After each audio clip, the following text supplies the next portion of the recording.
From Here to Eternity, The Search for the Good Death. Presented by Creepy Misterey. Death. Some fear it, some welcome it, and some refuse to let it go. But what if I told you that in some places, the dead never truly leave? That their presence lingers, not just in memories, but in the homes of the living, their bones dressed in fresh clothes, their skulls watching over the family? Tonight, we follow mortician and death advocate Caitlin Doughty on her eerie, eye-opening journey into the world's strangest, most unsettling death rituals. You may think you know what happens after we die. But what if death is just the beginning? Chapter 1. The American Death Industry, Hiding the Horror. Death in America is a business, a multi-billion-dollar industry built on something most people fear to confront. In the United States, death is not a passage, it is a product. A carefully packaged, sanitized illusion. Caitlin Doughty knows this all too well. As a licensed mortician, she has spent years behind the closed doors of funeral homes. She has seen what happens to bodies after they leave hospital beds and accident scenes. She has stood in the cold rooms where flesh stiffens, blood pools, and decay begins its slow, inevitable work. But the average person, they never see it. They are never meant to. Instead, families pay thousands, sometimes tens of thousands, to make death look comfortable, peaceful, beautiful. The body is embalmed. The skin is painted with makeup. The lips are stitched shut. The eyes glued closed. The coffin is lined with silk. The funeral home is filled with soft music, the scent of lilies masking the underlying odor of chemicals and decay. And just like that, death is turned into a fantasy. But what happens behind the scenes? The dark reality of embalming. To most people, embalming seems like a way to preserve the dead. The truth is far more disturbing. Caitlin takes the reader inside the embalming room, where steel tables gleam under fluorescent lights, and industrial strength chemicals fill the air. This is where the transformation happens. The first cut, a deep incision, is made near the collarbone, revealing the carotid artery and jugular vein. A tube is inserted, and blood is pumped out, replaced with formaldehyde, a substance so toxic that prolonged exposure can cause cancer. The body is manipulated. Arms, legs, and the neck are massaged to remove stiffness. The face is sometimes contorted into an artificial, peaceful smile. Stitching and sealing of the mouth is sewn shut from the inside. The eyes are glued closed with a clear adhesive. Any open wounds or disfiguring injuries, covered with wax, heavy makeup, and prosthetics. The result? A corpse that looks more like a mannequin than a person. To families, the embalmed body appears to be at rest. But the truth is, embalming does not stop decomposition, it only delays it for a short time. Within days or weeks, the illusion fades. The skin turns leathery. The body begins to dry out and collapse inward. The coffin, no matter how expensive, cannot stop the unstoppable hunger of decay. It's all a lie. A costly, chemically induced illusion sold to grieving families who are too afraid to face what death really looks like. And in most of the world, this doesn't happen at all. The business of death. Selling comfort, selling fear. The American funeral industry has done something truly terrifying. It has convinced an entire culture that death should be hidden. Most Americans never see a dead body outside of a funeral home. They are rushed from hospitals to mortuaries, stripped of their humanity, transformed into fragile, artificial imitations of life. Why? Because fear is profitable. The average cost of a funeral in the U.S.? Between $7,000 and $12,000. A premium casket? $5,000 to $10,000. A burial plot, plus a headstone? Another $5,000. And the embalming, the dressing, the cosmetic work? Another $1,000 to $2,000. A grieving family is told, you need this to honor your loved one. They are told, wouldn't they want to look their best? They are never told the truth. Embalming is not required by law in most cases. Caitlin exposes how corporations and funeral homes prey on grief, using emotion and fear to sell unnecessary, overpriced rituals. Meanwhile, in other parts of the world, death is not hidden. It is embraced. Families care for the dead at home. Bodies are washed by loved ones. No embalming, no chemicals, no expensive coffins. Caitlin asks, why is America so afraid of the dead? The answer is simple, because here, death is no longer personal, it is a business. And that business depends on keeping you afraid of what comes next. Chapter 2, Indonesia, the Walking Dead of Toraja. Her first stop is Tanah Toraja, Indonesia. Imagine walking into a house and finding a rotting corpse sitting in the living room, dressed in fresh clothes, its hollowed eyes covered by sunglasses. For the Torajan people, this is normal. Here, the dead do not leave their families immediately. Instead, they stay inside the home for months, even years. They are spoken to, federal, given cigarettes, even placed in front of the TV. They are not dead. They are simply sick, and every few years, something even more chilling happens. During Manene, the ceremony of cleaning corpses, families exhume their dead relatives. They brush off the dirt, replace their clothes, and even walk them around the village as if they were still alive. It is a festival of the dead, where the line between life and death dissolves completely. Caitlin watches, horrified yet fascinated. In the West, we recoil at the idea of a decomposing body. But here, the dead are embraced, not as ghosts, but as family. Are they truly gone? Or do they linger watching? Chapter 3, Mexico, a party with the dead. The dead are never truly gone. They are always with us. In most of the Western world, death is met with silence, mourning, and fear. Something to be hidden away behind closed doors, embalming tables, and expensive caskets. But in Mexico, death is celebrated. It is a reunion, a homecoming, a party. In this chapter, Caitlin Doughty takes us deep into Mexico's vibrant Dia de los Muertos, Day of the Dead, traditions, showing how the country's relationship with death is radically different from America's sanitized, corporate funeral industry. She visits local cemeteries, meets families who keep their deceased loved ones close, sometimes literally, and experiences firsthand a culture where death is not the end, but a continuation. A cemetery alive with color and music. Caitlin arrives at a cemetery in Oaxaca, expecting quiet grief. Instead, she finds a festival. The graveyard is alive with candlelight, marigolds, and laughter. Entire families sit on the ground around the tombstones of their loved ones. They eat, drink, and tell stories, as if the dead are right there, celebrating with them. In Mexico, they are. Dia de los Muertos is based on an ancient belief that for one night a year, the spirits of the dead return to visit the living. Families prepare for weeks, creating elaborate altars, ofrendas, in their homes and at grave sites. The altars are filled with photographs of the deceased, welcoming them back, candles to light their way, marigolds, simpasicil, whose scent is said to guide spirits home, food and drinks, everything from pan de muerto, a sweet bread for the dead, to the deceased's favorite tequila. It is not a somber event. It is joyful. Families sing, play music, dance, and reminisce about the people they've lost. For Caitlin, this is a revelation. In Mexico, the dead are not hidden. They are not sealed in expensive, lifeless boxes. They are included, holding onto the dead, literally. In the US, the thought of keeping a body above ground is unthinkable. The dead are expected to disappear, buried, cremated, or embalmed into a sterile display for a 2-hour funeral. But in parts of Mexico, families take a radically different approach. Caitlin visits a small town in Michoacan, where families exhume their loved ones' remains every few years. They dig them up, clean their bones, and even dress them. One family introduces Caitlin to their grandfather. He has been dead for over a decade, yet his presence is as strong as ever. His skull, carefully preserved, is held with love, kissed, and spoken to. The family does not see this as morbid. It is a way of keeping his memory alive. To them, he is not just a ghost of the past. He is still part of their lives. Why is death feared in America but celebrated in Mexico? Caitlin reflects on the stark contrast.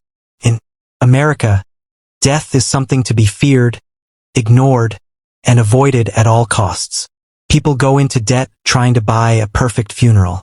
The dead are hidden behind embalming fluid, makeup, and secrecy. But in Mexico, death is embraced. It is not a failure, not a tragic end, but a natural, ongoing part of life. She watches as a young girl, no older than 6, sits next to her grandfather's grave, chatting with him as if he could hear her. In a way, maybe he can. Caitlin wonders, what if America allowed families to care for their own dead? What if we stopped pretending that death was something unnatural? What if, instead of grief being something we hide, it was something we shared, laughed, and celebrated together? The people in Mexico understand something America has forgotten. The dead never truly leave us unless we let them. Chapter 4. Japan, the ghostly glow of the afterlife. The dead are not gone. They simply exist in another form, waiting to be remembered. Japan has one of the most complex, spiritual, and high-tech relationships with death in the modern world. While the country is known for its advanced technology, deep-rooted traditions shape how people care for their deceased loved ones.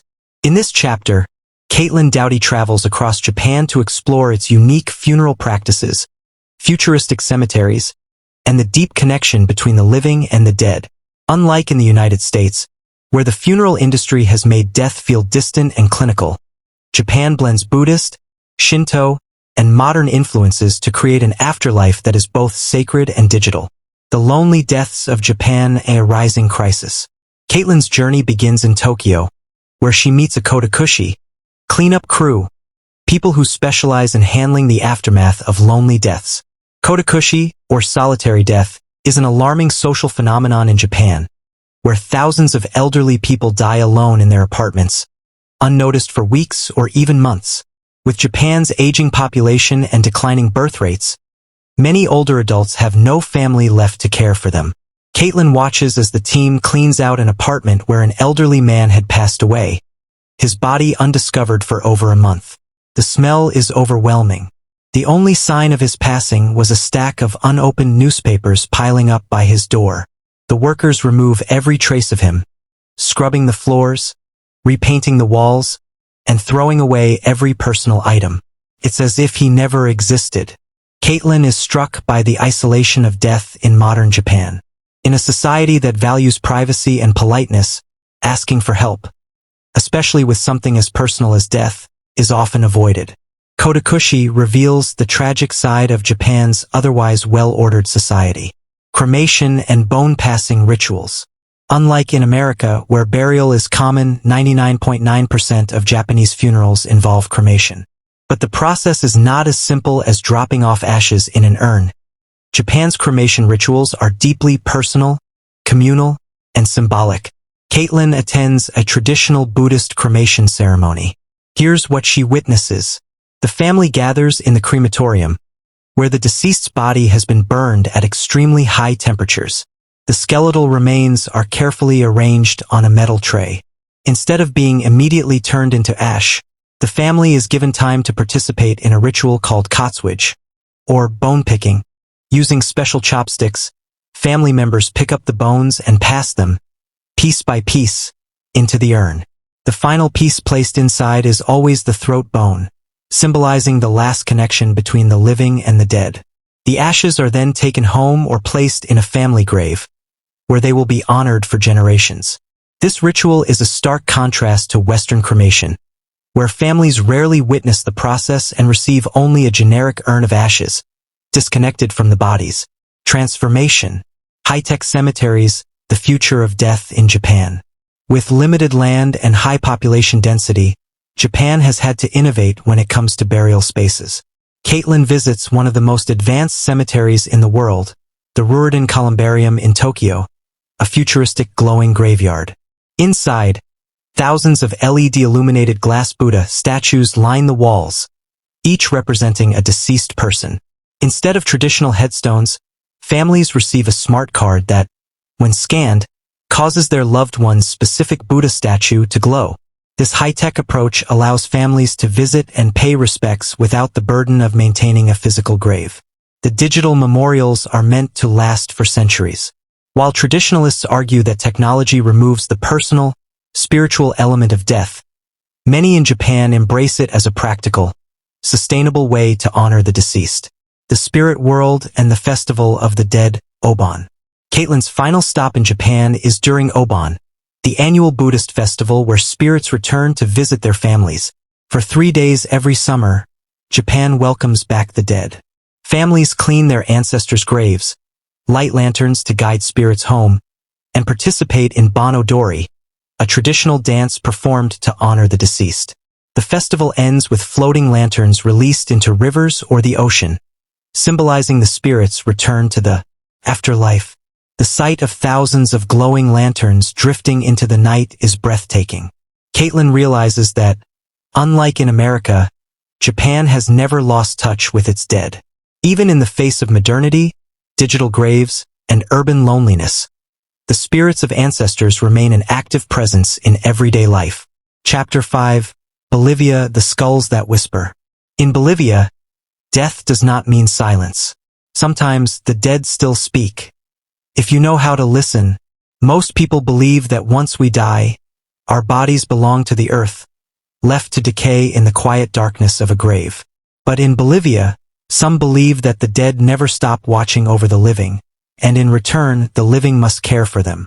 In this chilling chapter, Caitlin Doughty travels deep into La Paz, Bolivia's capital city, where the living maintain an intimate, even unsettling connection with the dead. Here, human skulls are not feared or hidden away. They are honored, decorated, and even prayed to, believed to hold power over the living world. These skulls, known as natitas, are not just relics. They are guardians, and according to local belief, they can whisper secrets or curses. A city of skulls, the strange tradition of the natitas. Caitlin arrives in La Paz, where she is immediately drawn to a hidden world beneath the surface of modern life. It is here that she first encounters a household shrine, and on it sits a human skull, wearing a knit cap and surrounded by cigarettes, alcohol, and fresh flowers. The skull, the family tells her, once belonged to a man they never knew, a stranger.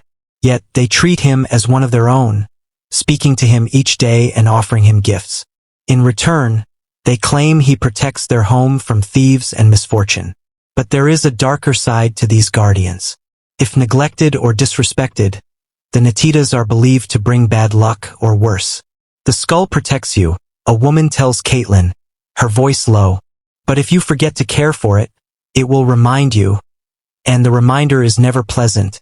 Where do the skulls come from? Caitlin is both fascinated and disturbed by this custom. In a world where death is often sterile and hidden, how did Bolivia develop such an intimate connection with the dead? The origins of the natita tradition trace back to pre-Columbian Andean cultures, where ancestral skulls were believed to carry the spirit's power. Families would keep the bones of their loved ones, believing that the deceased could intervene in the world of the living, offering protection, advice, or even warnings. But not all natitas come from family members. Today, many skulls are obtained from cemeteries, unearthed by gravediggers or recovered after being abandoned in forgotten tombs. Some families adopt skulls without knowing who they once were, believing that even a stranger's bones can offer blessings if treated properly. There is an eerie beauty in how these skulls are cared for, cleaned regularly, adorned with hats or crowns, and given offerings of food, alcohol, and coca leaves. But Caitlin cannot shake the feeling that these bones hold more than just memories. The festival of the natitas, when the dead walk among us. Every November, something extraordinary and deeply unsettling happens in La Paz. Thousands of people gather for the Dia de las Natitas, a festival where families bring their skulls to be blessed at the local cemetery chapel. It is a bizarre, otherworldly sight. Skull after skull is placed on elaborate shrines, some wearing sunglasses, others wrapped in bright cloth.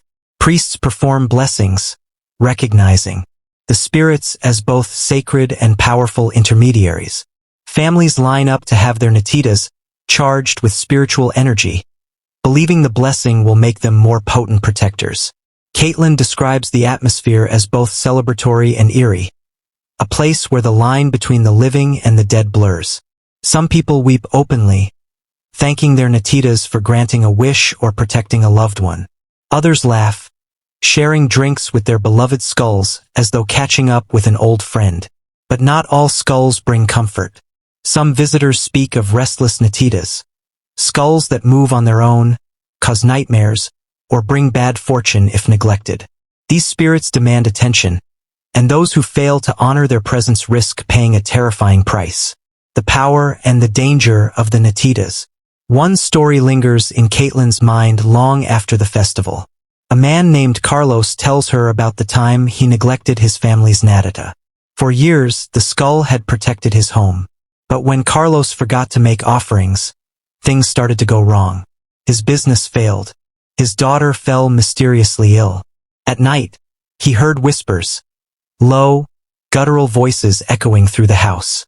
Desperate, Carlos returned to the skull, offering coca leaves and a bottle of liquor. He apologized, begged, for forgiveness. The voices stopped, and his daughter recovered soon after. The dead are never silent, he tells Caitlin. If you forget them, they will remind you. A warning from the dead. As Caitlin leaves Bolivia, she reflects on the power of the natitas, not just as spiritual guardians, but as a reminder that death is never far away. In America, death is hidden, kept at a safe distance. But in Bolivia, it is present. A living force that watches, listens, and demands respect. The natitas represent something far older and more primal than modern funeral practices. They remind the living that death is not the end, and perhaps that the dead are never truly gone. Caitlin cannot help but wonder, what happens if these skulls, these forgotten spirits, grow restless? And more disturbingly, what happens if they want something in return? Chapter 6. The dead are never truly gone. By the end of her journey, Caitlin has seen death in its rawest form. She has looked into the empty sockets of exhumed corpses. She has walked through cities where the dead are never buried, never forgotten. She has learned that death is not the same everywhere. For some, it is a party. For others, it is a whisper in the dark. For a few, it is never-ending. But there is one final, terrifying thought that lingers as she returns home. What if the dead never truly leave? What if they are still here, listening, watching, waiting? This has been Creepy Misterey, bringing you the darkest, most haunting stories of death, life, and the thin, fragile line between them. Tonight, as you lay in bed, staring at the ceiling, remember this. Your ancestors once walked this earth. They were loved, they were feared, they were forgotten. But are they truly gone? Perhaps, somewhere in the shadows of your home, they are waiting to be remembered. If you enjoyed this tale, like, subscribe, and stay with us for more unsettling mysteries. Until next time, sleep well.